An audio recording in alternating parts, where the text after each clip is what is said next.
What's up YouTube? I'm Valentin the Mad, and this is a Gore review of F.E.A.R 2 Project Origin.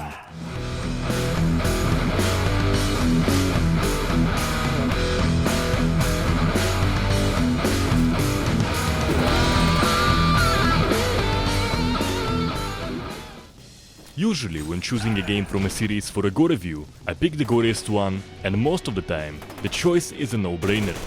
But things are different with the F.E.A.R series.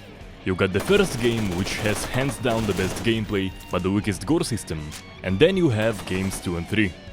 Both are stronger in the gore department but still heavily flawed. What's the catch? Each one is flawed in an almost entirely different way. For this review, I decided to go with game 2 simply because I found it a bit more enjoyable. I might review F.E.A.R 3 at some point too, just because there are different issues to discuss and I won't be repeating myself too much. So how gory is F.E.A.R 2? Let's find out. I'll be reviewing every aspect of the game's gore effects, and the score will be set based on 4 categories: body damage, environment, animations and sounds, the feel. Each limb has 1 point of amputation, the body can be torn in half and be completely obliterated. The looks of the amputations aren't very detailed, and blood is just splattered all over the body. While I'd much rather seeing more accurate splatter for amputations, I'd still take that over the clean bodies you have in many other games any day. Some of the enemies wear some kind of an explosive tank on their back, and the result of you shooting it is very gory. Unlike the dismemberment, this is actually very detailed. Now as for the obliteration, you will be seeing a huge blood puff, this massive stain on the floor, and some limbs and organs. However, walls and other surfaces will not be getting a lot of stains at all.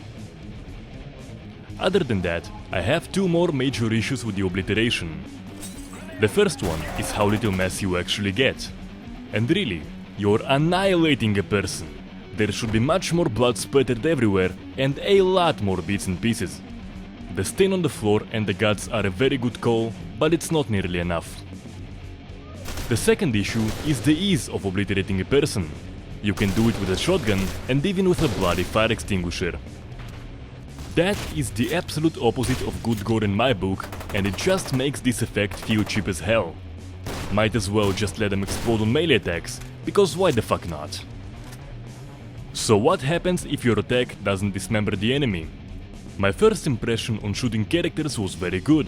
I saw what looked like wounds, big stains around them, and a lot of blood splattered all over the body, and for a few minutes I thought that they actually nailed this aspect. But no, they didn't. At all. The wounds appeared in places where I never shot the enemy, and specifically on the crotch. Every single enemy seemed to be shot there, and I don't have a fetish to blowing dicks off, so what's going on? Damage variations, that's what's going on. That's right, a few preset variations are the response for shooting enemies with assault rifles. The nail gun emphasizes just how bad this approach is. And it only gets worse the deeper you look into it. Those variations disappear after about 30 seconds, and sometimes they won't even work. The variation approach is good for a top-down pixelated game such as Hotline Miami 2, but we are talking about a 3D shooter here with pretty neat graphics. Seeing a wound where I shot the enemy is basic stuff. As for armored characters, bosses and other bullet sponges, most characters in the game wear some kind of armor, so they take a bit more damage than a gangster in a suit, and mostly the character design and their health bar makes sense. However, the issue is that there isn't any visual response for damaging or destroying armor, not for the average enemies and not for the bullet sponges. Now I don't necessarily mind armored characters or bullet sponges if they are done right. And by done right I mean that I want to see proper visual feedback to shooting them. Seeing the armor get dynamically destroyed and eventually killing the character behind the armor. As for the burning, there is no visible body damage whatsoever. In the animations department, enemies will extinguish themselves or burn to death. The issue is that the animations and the transitions look awkward as hell and are generally very short. Honestly, the mechanics as they are don't add much to the game, and I think F.E.A.R 2 would be better off without fire weapons at all.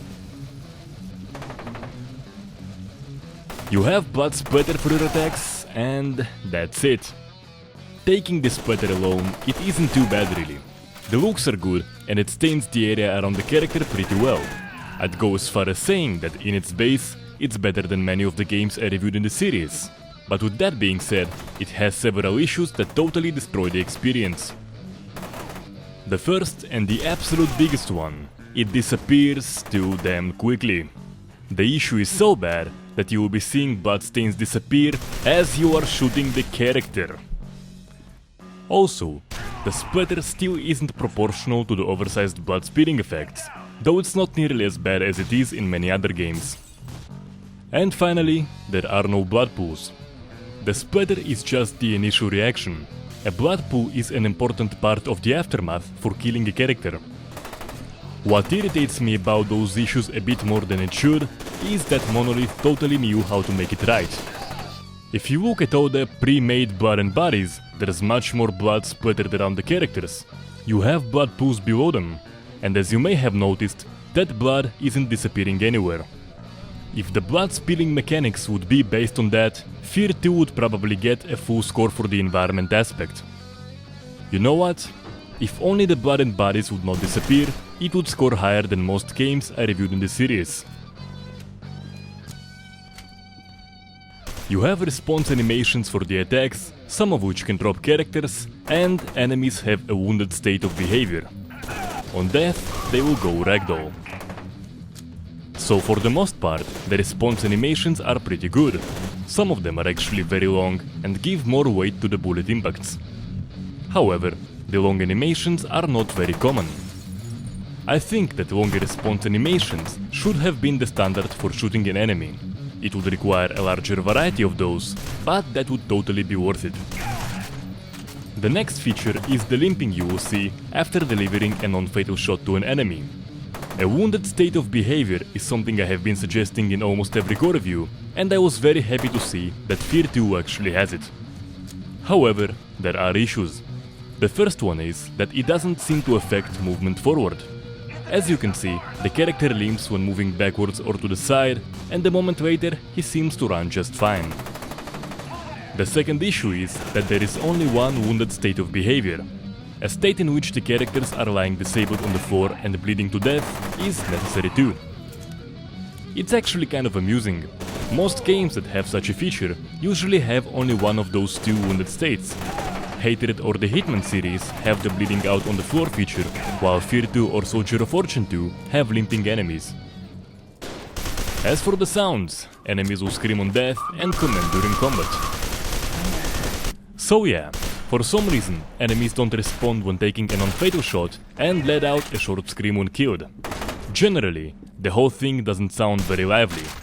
The voice acting for the enemies isn't very interesting, and the comments aren't heard that frequently.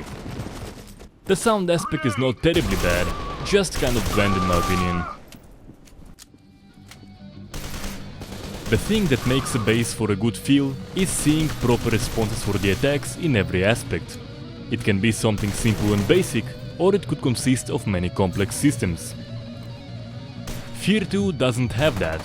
Very few mechanics are actually functional, and for the most part, the game is filled with very odd issues. The result of that is a gore system that simply feels bad. So the score for body damage is 8 out of 30. The score for environment is 10 out of 30. The score for animations and sounds is 15 out of 30. I give the feel a score of 4 out of 10. So this gives F.E.A.R 2 Project Origins gore system a total score of 37 out of 100. Even though F.E.A.R is considered a gory series, no game in it has actually nailed the gore or even did something I can call basic and functional. I really wish they would put more attention to the gore system during the gameplay, rather than all the mess in the numerous cutscenes and the decorations. Hope you enjoyed watching the review. Let me know how you feel in the comment section, and if you liked the video, subscribe and share it with your friends. You can find the link to all of my Gore reviews in the video description. Until next time!